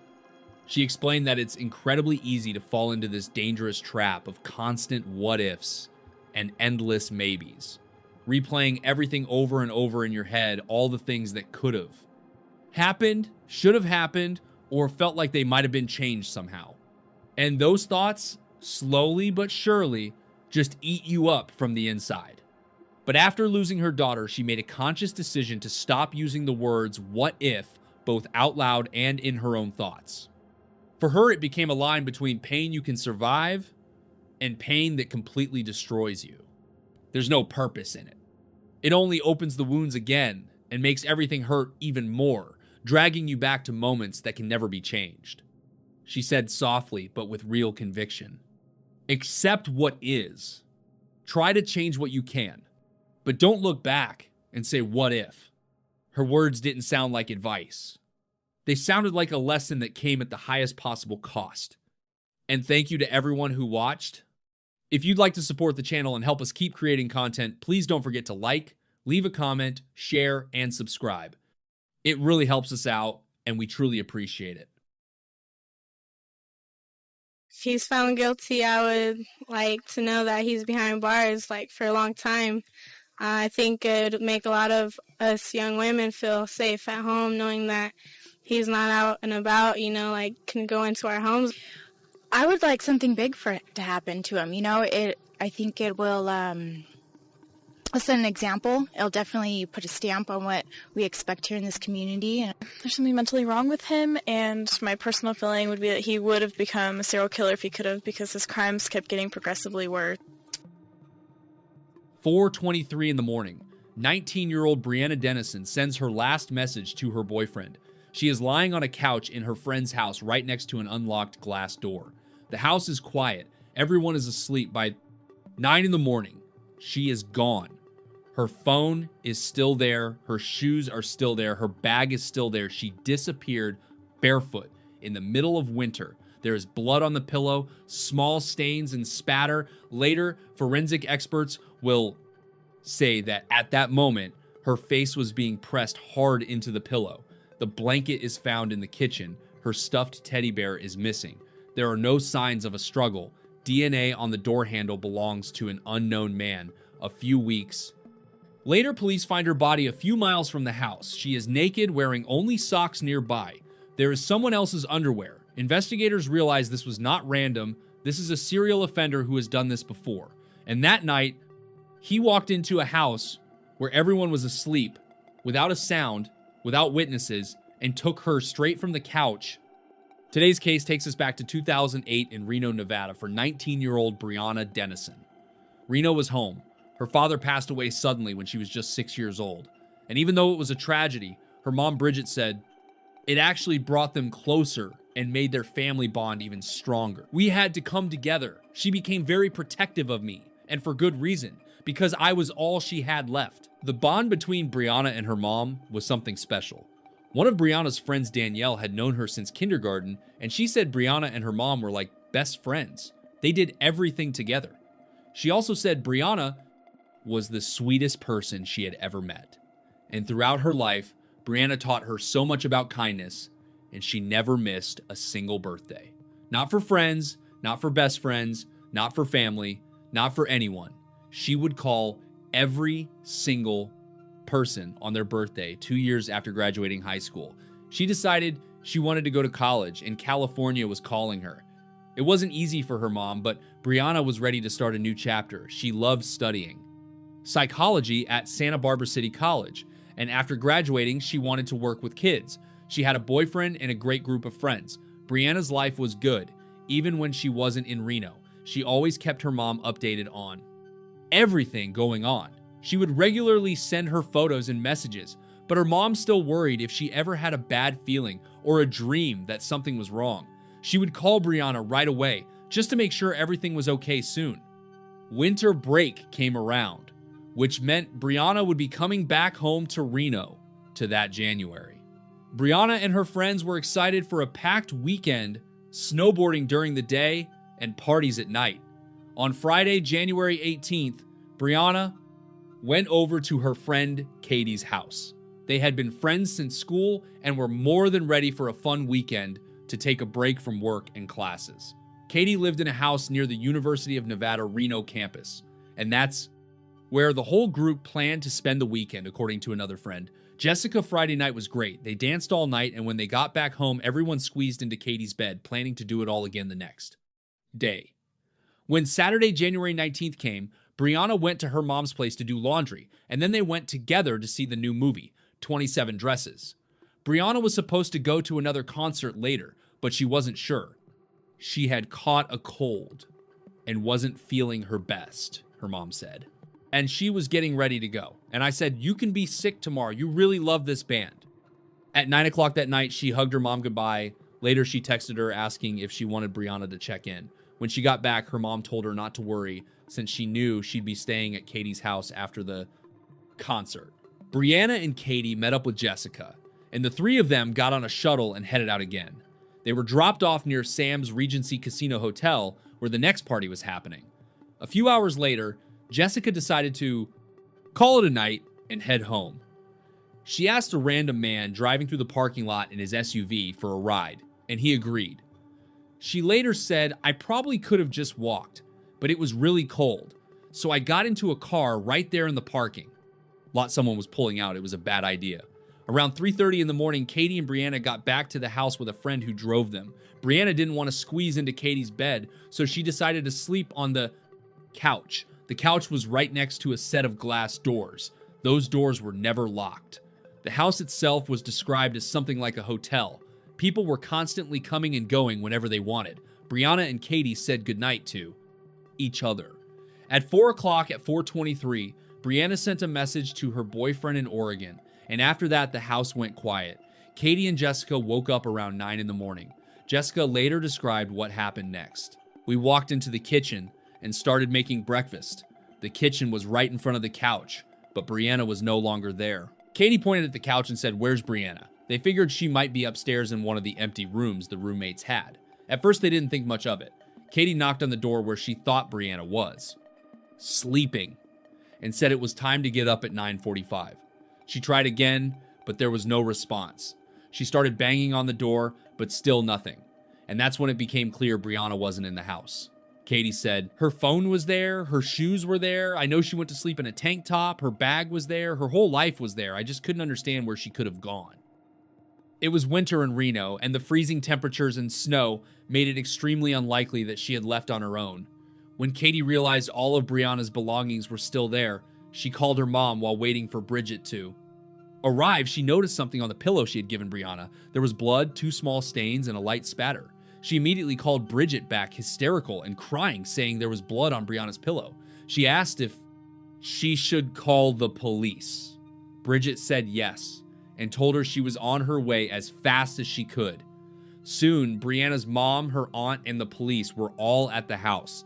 There were no signs of a struggle, but the blanket she had gone to sleep with was found in the kitchen. The brown stuffed teddy bear she used as an extra pillow was missing for everyone involved. It felt like a nightmare. She is one of the nicest girls, and if whoever did this is watching, she's so nice. Just please. She wasn't there, and I noticed blood on the pillow, so we called the cops, and from there it's just been the nightmare. Dennison goes to college in Santa Barbara, California, but she was in Reno visiting friends and family for the weekend. Brianna's friend says the front door was not locked that night. Her aunt says Brianna had also gotten a text message from her boyfriend that night. Just awful. They were breaking up kind of stuff, and he just was saying awful things to her, calling her all kinds of names and stuff like that. He was just jealous and young. Authorities say Brianna left behind her purse, cell phone, and some clothing. Dennison's family is not giving up hope, but said they are confused by the events of the night. Lieutenant Robert McDonald, who was leading the detective division at the Reno Police Department, was off duty, but a call from his colleagues changed everything. He said that from the very beginning, it all looked really bad. Local search and rescue teams were quickly brought in, and officers started going door to door. Police questioned everyone who lived in the house, but they were all ruled out as suspects for investigators. The blood on the pillow was a major red flag based on the evidence. This did not look like a voluntary disappearance. This was an abduction. The 3 stains measured about 1 to 3 inches and appeared to be mixed with either sputum or saliva and mucus. There were also traces of mascara. Testing confirmed the blood belonged to Brianna, and according to the affidavit, forensic experts believe that Miss Dennison likely suffered an injury with active bleeding in the area of her mouth, throat, or nose while her face was being forcefully pressed into the pillow since the blanket was found in the kitchen. Investigators collected DNA from the back door handle, and the result came back as an unknown male profile. At the sheriff's office, there were around 3,000 DNA samples waiting to be processed. Local authorities are appealing for money to help clear a crime lab backlog. They have almost 3,000 DNA samples to process. One could match Dennison's kidnapper. This community has come together in so many ways to look for everyone's daughter. And I think the Brianna Dennison case has emerged as everyone's daughter. For Brianna's family, hope remains for clues. I'm confident in every lead, everything that comes our way every day, that it's going to be the key to open this wide up. Within just a few days, the community raised $150,000 to speed up the processing of the samples, but none of them came back with a match. The suspect's DNA was also run through the national database, and still nothing. Bridget's house suddenly filled with people. Those who were desperate to help. She realized they needed to bring as much attention as possible to her daughter's case, so she reached out to the media. Before long, the story was being covered across the country, and people began wearing blue ribbons to show support for the family. Blue was Brianna's favorite color. Instead of advertising the performers, electronic billboards around Reno, Nevada now show the face of a missing college student. 19-year-old Brianna Dennison was last seen early Sunday morning. Friends are worried. Every day we start out first thing in the day and we organize the media, we organize what we can do, what resources we have, we check in with the police. Dennison's cousin spoke with her nearly every day. We said, we love you. I said I love you, and she's like, I love you too, and we were going to talk soon. A makeshift memorial is growing where Dennison was last seen. If Brianna's watching, I want her to know that I love her that I miss her and that we will bring her home. Since it was already being treated as an abduction, the Federal Bureau of Investigation and 2 investigators from the National Center for Missing and Exploited Children joined the case officers along with K-9 units searched the area, and a reward was offered for any information that could help find Brianna. Police also wanted to speak with the man who gave Jessica a ride home. He later came forward on his own, and after being questioned, he was cleared as a suspect. At this point, we have no new leads or evidence that could bring us to Brianna, said Ron Holiday. All signs point to Brianna being abducted. We truly hope she will walk through that door at any moment, but the more time passes, the less likely that becomes. Sergeant Gerald Rodas, who led the Regional Sex Offender Notification Unit, said his detectives were going door to door speaking with registered sex offenders living within a 1-mile radius of where Brianna had been that night.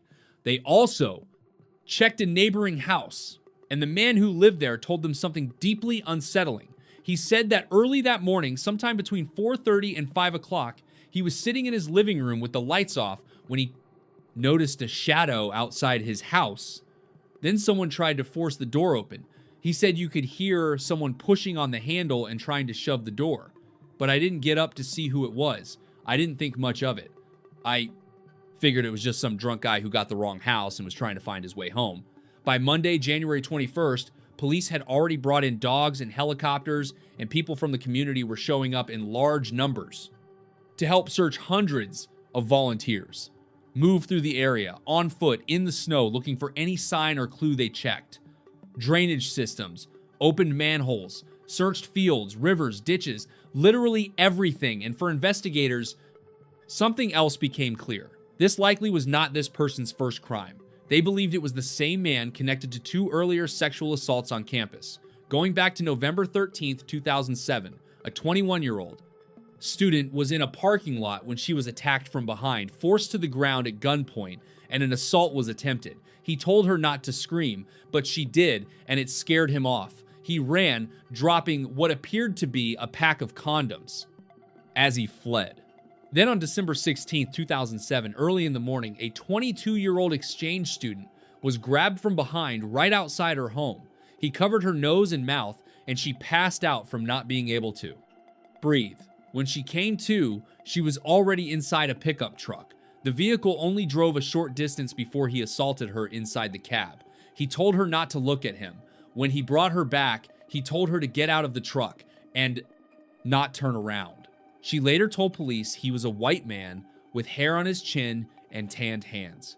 She was also able to describe the vehicle. She said the radio was unusual with red and blue lights, and there were children's shoes on the floor. Police were able to obtain his DNA, and both this victim and the previous one said he took their underwear later. It was confirmed that the DNA from those earlier attacks matched the DNA found on the door handle at the house. This was a serial sexual predator whose crimes were escalating quickly, becoming more violent.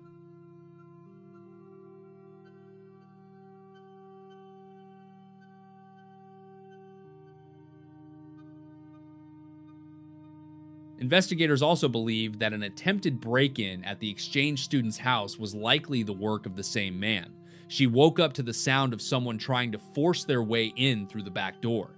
The pressure was so strong. The door actually bent outward. All of these attacks happened within just a 4-block radius, and now everyone knew the suspect's description.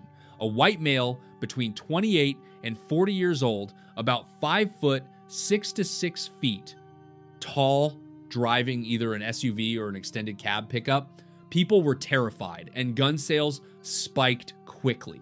Evidence is linking the suspected abduction of a missing college student to 2 attacks on women near the University of Nevada, Reno last year. 19-year-old Brianna Dennison disappeared on January 20th from a friend's home. Police say that her case is linked to a sexual assault in December and an attack in November.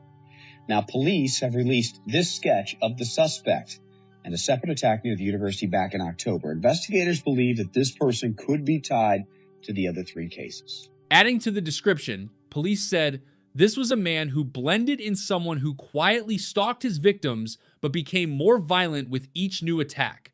Law enforcement believed there could be more victims and urged anyone with information to come forward. As the search continued, the exhaustion was setting in. but the volunteers refused to give up. One of them said, "Every day we come back to the command center with heavy hearts, but we're ready to go out again in the morning and do everything we can, staying strong for as long as we're able," one student said. Many people believed he could strike again. The search for this man was unlike anything Reno had seen. More than 300 volunteers gathered along the Truckee River, joined by Dawn Gibbons, the First Lady of Nevada. She said no one would give up until Breonna was found and brought home. She also shared that her son had gone to school with Breonna. This case became deeply personal for so many people. More than 5,000 tips came in, and over 700 men voluntarily submitted their DNA to help the investigation. Welcome back. It's been nearly now a month since California college student Breonna Dennison disappeared in Reno. And joining us now from Reno is Breonna Dennison's mother, Bridget, and Breonna's uncle, John Zanino. Bridget, let's start with you. Where is this investigation right now? Bridget, do you believe that investigators have told you everything that they know? Are you comfortable with how this is all being investigated? I'm extremely comfortable with how it's being investigated. I doubt that they've told me everything. I'm sure there's, plenty that they're looking into. I'd like to speak to my daughter's abductor that it's time to give her back. We miss her and we love her. We know she's hurt, and it's time to give her back to us. We need her. 8 miles from where Breonna was taken, Alberto Jimenez was at work walking across an empty lot to grab something to eat, when something suddenly caught his attention in the bushes in a shallow ditch. There was something strange. It was a Christmas tree lying on its side. Then he noticed a pair of socks. As he got closer, he thought there was a mannequin underneath the tree. It didn't seem like it could be anything more disturbing than that. But then he saw a wound on the shoulder. And in that moment, he realized what it was. He ran back to the office and told his manager they returned to the ditch together and called 911. Soon, police arrived at a drainage pipe about 40 feet from Sand Hill Road. It is a possibility that it could be missing college student Breonna Dennison. This is the field where they found that body, and was on the edge of the campus of the University of Nevada. That's less than 10 miles from the house where Dennison was last seen. The next day, on February 16th, a press conference was held. Deputy Chief Jim Johns said, "Today's autopsy confirmed that the remains of the woman found in the field belonged to Breonna Dennison. The official cause of death is asphyxiation. This is a sexually motivated crime. Police now believe she had been strangled inside the house and then her body was taken outside. She was found naked except for a pair of socks. Beneath her right knee were 2 pairs of underwear, one pink and one black. Katie said the pink pair belonged to her, and she didn't even realize they had been taken. The owner of the other pair was never identified. DNA collected from Breonna's body matched the DNA found on the door handle, as well as the earlier attacks. The location quickly turned into a memorial, with people bringing flowers, candles, and cards. We just see her face and we see someone we love. It's a small memorial to a young woman some say was like family. I remember her mom saying she became America's daughter, and in reality she did. She's everyone's daughter. She's everyone's sister. And now residents are left coping with the loss. I cried. I sat in my living room. I was home by myself and just cried. As some tried to bring closure to a case that's captured the hearts and minds of many here. On March 6th, police released new details. They said this offender kept his victim's underwear as trophies and then left them at the crime scene as a kind of signature. Both pairs had been intentionally placed there for investigators to find. One officer said the killer was taunting them. The Federal Bureau of Investigation, along with more than 40 detectives, were working around the clock with hundreds of man-hours spent trying to track him down. Signs that once read, "Bring Bry home," had now changed to "Justice for Bry." We've got to take on some urgent business in Reno, Nevada. Cops need your help to hunt down the killer of 19-year-old Breonna Dennison. It seems as if everyone in Reno, Nevada is in a state of mourning. It's just been unbelievable as how Reno has come together to help one family. Thousands have turned out to pay tribute to this beautiful teenager whose life was taken too soon. She was always an angel on earth that protected us. Now she's with her father watching over us. There have been a series of vigils and memorials as people continued to struggle with their grief. But the weeks kept passing. The people of Reno were still living in fear, and the killer was still out there. Thousands of tips were coming in, but it only took one. And eventually, that one came on November 1st. Police received critical information. A woman told her friend that she had found women's underwear in her ex-boyfriend's car, and his reaction when she asked him about it was very strange. On top of that, after Brianna was found, he suddenly moved out of the area where he had been living since 2002, and he sold his car. He also had a history of animal cruelty and domestic violence. He once broke a puppy's leg, tried to attack someone with a knife, and had been aggressive toward his ex-girlfriend. He had previously been arrested for felony domestic violence, but at that time, no DNA sample was taken. The man was 27-year-old James Michael Biela. James worked in construction, had previously served in the Marines, and had training in martial arts. He was familiar with the campus since he had worked construction there the year before. Once he was identified as a suspect, investigators decided to put him under surveillance. Something else stood out when they first contacted him by phone. He didn't even ask what the investigation was about. The next day, he met with police and refused to voluntarily provide a DNA sample. He claimed that on the day Brianna disappeared, he had been with his girlfriend. Police spoke to that woman, and she said it wasn't true. She agreed to allow a DNA sample to be taken from their child. Through that, investigators were able to determine that the child's biological father, James Biela, was almost certainly the same person whose DNA had been found on the door handle on November 25th when James showed up to pick up his son from daycare. He was taken into custody. After that, he was forced to provide a DNA sample. It was a match. Reno, Nevada police say they have arrested a suspect in the kidnapping and killing of a 19-year-old college student. Police issued a statement overnight announcing a news conference Wednesday morning on the arrest of a suspect in the slaying of Brianna Dennison. Investigators said DNA evidence gathered from the scene linked Dennison's killer to 3 other sexual assaults on women at or near the campus from October to December 2007. He was formally charged and he pleaded not guilty. The news was met with a sense of cautious relief. So, who is James Biela? We're learning a whole lot about the man charged with Brianna's murder. Brandon Rittiman talked with Biela's father today and with his neighbors. Brandon, give us an idea of James Biela's background. Well, Wendy, neighbors say they rarely, if ever, saw Biela, and it's really the same story from his father, who says it's been a year or so since he saw his son, Jimmy. Be warned, you may find some of the father's language offensive. Joe Biela had a handful of family photos to share with us, and after learning of the arrest, he gets pretty heated when he sees his son James. Jimmy, that's the little asswipe that killed that girl. Too bad, but he did. Joe suffers from mental and physical disabilities. Hurt describes how Joe Biela felt when he saw his son Jimmy's picture on TV, arrested for murdering Brianna Dennison. Biela says he and his son were not close. Joe knows that James was a plumber, but not much else about his son's life. Is that his kid he's holding? Hell if I know. Father and son are both ex-Marines. Joe has his honorable discharge on the wall, but says his son, seen here in uniform, was kicked out. Yeah, for doing drugs. I do drugs too. You name it, I done it. But I don't get caught. And one neighbor did notice Biela was away for a few months. That was during the time police say he was up in Washington State. The neighbor didn't think anything of it, thought Biela may have possibly been away for military duty. Covering the big story live in the newsroom, Brandon Rittiman, Channel 2 News. During the preliminary hearing on charges of murder, kidnapping, and sexual assault against Brianna, as well as 2 other attacks, more than a dozen witnesses took the stand.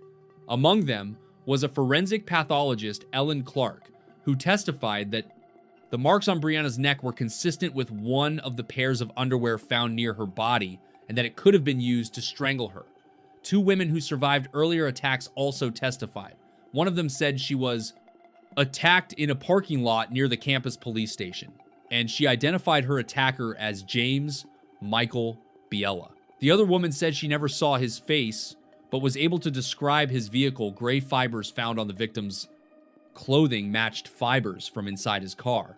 James was held without bail, and the prosecutor said a decision on whether to seek the death penalty had not yet been made. At first, James Biela said he wanted to testify, but after speaking with his attorneys, he changed his mind. The defense argued that the prosecution was overlooking key differences between the three attacks that could suggest different offenders. But first, let's go out to the courthouse for the latest from the trial. Brandon, what did we learn about the two rapes Bila is accused of being part of? Well, first and foremost, we got some information on how police linked Mr. Bila to the December 2007 rape. And we show you some pictures here from court earlier. Bila, watching as the chief investigator, testified about flying to Taiwan to interview the 22-year-old victim of that December rape, who testified yesterday. She felt a moral obligation to cooperate in the hopes that this person could be caught and not hurt anyone else. Detective Jenkins is talking about the rape victim who was the first person to testify in this case. Because she's the victim of an alleged rape, we've concealed her identity. There is another rape prosecutors charged Bila with committing. We have not yet heard from that victim, though the detective did describe her as much more reluctant to come forward.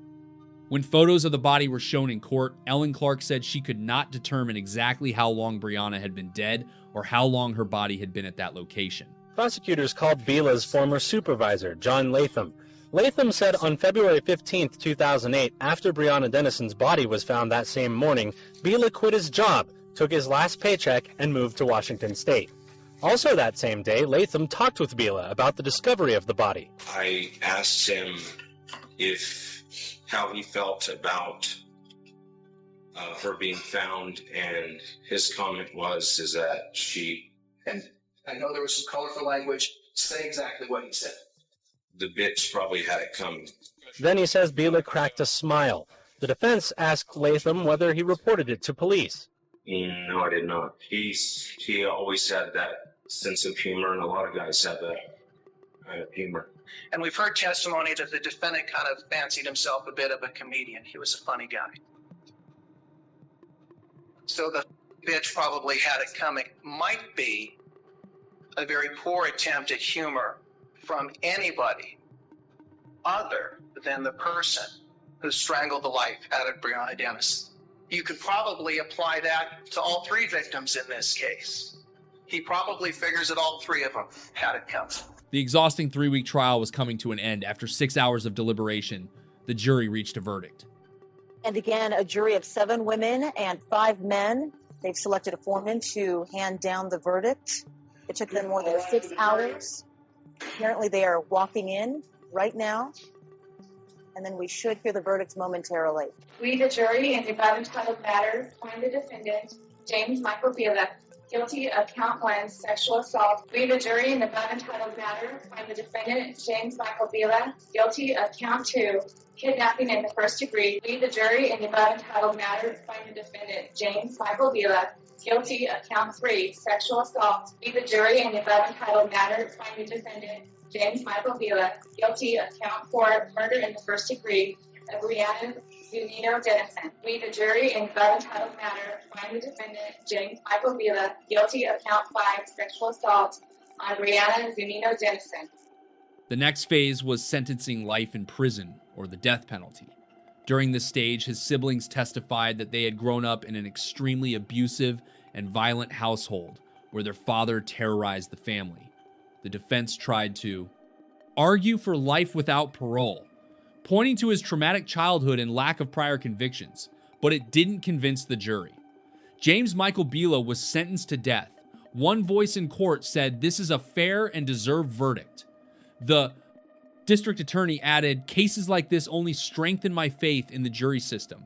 On August 18, 2010, the judge signed the death warrant, which was automatically sent for review to the Nevada Supreme Court for Bridget. This verdict felt like a victory. When James Michael Bila laid a hand on my girl, he picked the wrong family, he picked the wrong women, and he picked the wrong city and state. However, he still had to answer for his other crimes. 2 months after the death sentence was handed down, Judge Robert Perry sentenced him to life in prison with the possibility of parole for 3 counts of rape and 1 count of kidnapping. The judge said that despite the death sentence, this additional punishment was necessary to honor the victims who survived. Prosecutor Elliot Sattler explained that this was done in case the death sentence was overturned on appeal in that situation. James would still have to serve at least 36 years for those crimes. The first victim, who at the time had been pregnant, spoke in court. She said that even though her life is now filled with joy, it will always be overshadowed by the violence he inflicted on her. The woman he attacked with a weapon in November addressed him directly, saying, "Mr. Biela, I want you to look at me right now." He refused. "You didn't kill me, but you killed the trusting and joyful woman I was. Just moments before, you turned my world upside down." Brianna's family was present at the hearing to support the women who survived. They sat quietly in the courtroom, focused, sharing a kind of pain they knew all too well. Their presence didn't need words. It spoke for itself as a sign of solidarity, support, and remembrance of what their own family had been through. Even the jurors from Brianna's case were there. They weren't required to attend, but they chose to come. It was a personal decision driven by a sense of responsibility and a need not to stand on the sidelines. One of them said, "Taking part in a case of this scale and importance, we felt it was important to see it through to the very end." You could hear the weight of what they had experienced in those words. For them, this wasn't just a case. It was something that stayed with them, something they couldn't simply leave behind. In 2016, James Michael Biela was back in court. It looked like another attempt to challenge the outcome to reopen a case that for many had already become a symbol of both pain and justice. His attorneys argued that he had received ineffective counsel during the original trial, claiming that mistakes made by his defense could have influenced the outcome and called the fairness of the verdict into question. However, the Nevada Supreme Court denied his request to reconsider the appeal, which had already been rejected earlier that April. The court stood by its decision. James tried to secure a new sentencing phase, but those efforts failed. His lawyer argued that the previous defense should have objected to certain inadmissible evidence related to his past, claiming that those details may have influenced how the jury saw him and strengthened their decision. He said if the jury had not heard a significant amount of aggravating evidence, including incidents of animal cruelty and domestic violence, they would not have sentenced Mr. Biela to death. This argument was an attempt to challenge not just the process, but the logic behind the jury's decision. But in their ruling, the judges stated that even if mistakes had been made by the defense, they were not decisive. In their view, removing that evidence would not have changed the outcome. There is no reasonable probability that the sentencing decision would have been different if the defense had objected and the court had excluded that evidence. The wording sounded cold and precise, but behind it was an evaluation of the full body of facts presented in court. The jury saw a man who demonstrated a consistent pattern of violent behavior. This was not an isolated incident or a random act. It was a pattern that escalated over time and ultimately led to murder. And that overall picture, built from many details, became the deciding factor, trying to create something meaningful out of this tragedy. Bridget began advocating for what became known as Brianna's Law. It was her way of turning pain into action, making sure cases like this could be solved faster in the future. She spoke out. She pushed for change, refusing to let her daughter's story fade into silence her. Efforts were focused on making sure this tragedy could lead to changes that might save others. This law allows police to collect DNA samples from individuals arrested for serious crimes and compare them to DNA from other cases, which means faster identification, a better chance of finding those responsible, and fewer opportunities for offenders to go unnoticed. And while this law cannot change the past, it became a step toward making sure stories like this could have a different ending in the future. I truly believe this law will save lives. My daughter could still be alive today if it had been in place back then. In May 2013, the law known as Brianna's Law was officially signed. It became an important and hard-won step forward from that point on. Anyone arrested for a serious crime in the state of Nevada is required to provide DNA sample and pay for its processing. This law didn't appear out of nowhere. It was a direct result of a tragedy that shook the community and left a deep mark on people's hearts. But despite these changes the Dennison family faced, another devastating ordeal. Exactly 10 years after Brianna was taken, her 19-year-old cousin Caitlin went missing. The timing felt almost haunting, like the same pain returning all over again before she disappeared. She told her family she was flying to Midland, Texas, with a man she had only recently met. The trip raised concern from the very beginning. Everything about it felt rushed, uncertain, like something wasn't right, but no one could quite explain why her sister... Rachel later said, "This just isn't like her. We never go this long without talking. We're always in touch, so I know something is wrong." Those words sound like a quiet warning, the kind you feel before something terrible happens. Rachel knew her sister. Her habits, her personality, and that silence felt unnatural, almost frightening. She also shared that during their last conversation, Caitlin admitted that the man scared her. You could hear the fear in her voice. She was afraid for her life. And now those words feel even more chilling. According to reports, Caitlin is described as about 5 feet tall, weighing around 120 pounds with blue eyes and blonde hair. These details may seem simple, but in cases like this, they can become. The only clues: she has a tattoo on her left finger joint with the word alien and the letter M on her right forearm. There is a tattoo of scales, and she also has scars on her arms and legs, marks that could help identify her among thousands of faces. 7 years have now passed. Time keeps moving, but there are still no answers. Caitlin Dennison remains missing. Her story is suspended in uncertainty, with no ending, no explanation, no closure for her family. If you have any information about her whereabouts, please contact DPS at 512-424-5074 or 1-800-346-3243. Sometimes even the smallest detail can change everything. Brianna Dennison was a bright, happy young woman. She was only 19 years old with her whole life ahead of her, full of plans, dreams, and possibilities. She was just beginning her journey, and it promised to be a beautiful one, and in a single night. All of that was taken suddenly, brutally, and forever. But what happened after that unimaginable loss revealed something else. The kind of strength that is hard to break this case. Changed the law, but even more than that, it changed people. The city of Reno came together as if it became one. Strangers formed. Search groups went out into the streets, combed through areas without ever knowing Brianna personally, but feeling like it was their responsibility. Neighbors became advocates. And the entire community stood around Brianna's family with unwavering and genuine support. It wasn't just help, it was unity, born out of pain, and that strength, that togetherness, that drive for justice still remains as a reminder that even in the darkest moments, people are capable of standing together. And when we remember Brianna Dennison, it shouldn't be for the cruelty of what happened. It should be for the light she carried, for the warmth she left behind on behalf of the family. Bridget said on March 29th, 1988, Bridget and Jeffrey Dennison were given the incredible gift of their daughter Brianna on January 20th, 2008. She became the daughter of our entire community on that day.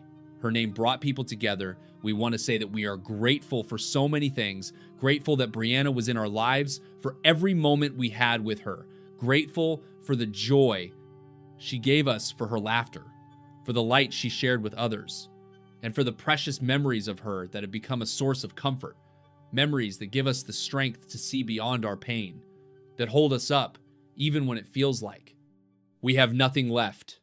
Please don't forget, Brianna. Those words are quiet, but they stay with you like a request, like a memory, like a promise, not to let her story fade away with time.